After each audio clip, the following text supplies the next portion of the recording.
I bet you've experienced this too. You come up with an idea and you share it with someone. Hey, I've got a great new idea. But the person you share it with shoots it down without really understanding what it's all about. That's a terrible idea. It's never going to work. It's frustrating, right? That's why I love The 6 Thinking Hats by Edward de Bono. The technique in the book involves putting on metaphorical hats, and each hat symbolises a specific type of thinking, and it allows you to collect lots of different types of feedback. And it helps you avoid situations where your ideas get shut down too soon. Hey, welcome back. My name's Nick and I'm a business coach based in London. If you're new here, on this channel, we explore tools and strategies to help you grow your business. What we're going to do right now is look at how we can use the thinking hats to collect feedback. This is especially useful when you're working with a team and you want to get feedback on a new idea. I personally like using it to get feedback when I'm mapping out a new business model canvas, for example. Using the hats enables me to understand what's good about the idea, what's bad about the idea, and importantly, how I can improve it. If you want to use the hats yourself in a meeting or with your team, then the first thing that you need to do is you yourself, or you get somebody else to, present the idea to the rest of the group. Then you get everybody to put on their imaginary white hats. The colour white symbolises a blank piece of paper, and you use paper to write down information and data, right? The colour white is neutral and objective. And that's what you're going to be when you use this hat. So you give everybody 5 minutes to ask clarifying questions so they fully understand the idea. Once you've done that, everybody takes off their imaginary white hats and they put on their imaginary black hats. The colour black symbolises a lawyer's robes. Now, what do lawyers do? Well, their job is to look for problems, for difficulties, for risks, right?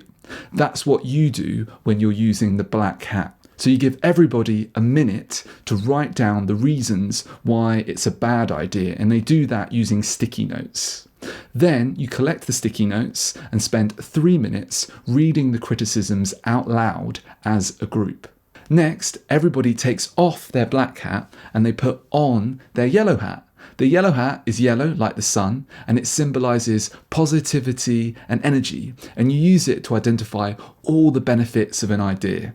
You give everybody a minute to write down the benefits, the reasons why they think it's a good idea, and again they do that on the sticky notes. Then you collect all the sticky notes, and again as a group you read out all the reasons why people think it's a good idea. I find that when you do this as a group, it really helps bring energy and motivation to the group to get on with the idea by using the yellow hat. The last hat that you all use together is the green hat.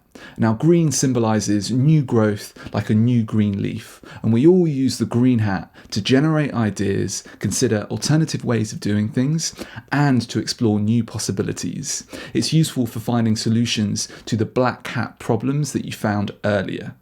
With the green hat, you give everybody between 5 and 15 minutes to come up with ways to evolve the idea and make it better.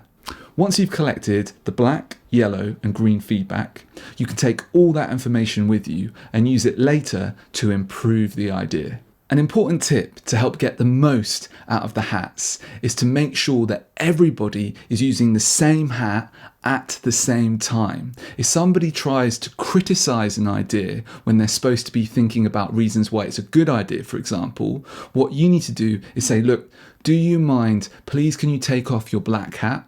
We're all currently trying to use our yellow hats. And that's actually quite a nice way to say it, right? Because it's much nicer than saying, stop being such a negative Nick and come up with some ideas yourself. But seriously, don't be afraid to tell people that they're using the wrong hat and they should be using a different hat, because everybody needs to be using the same one at the same time. Another tip is to give yourself a time limit.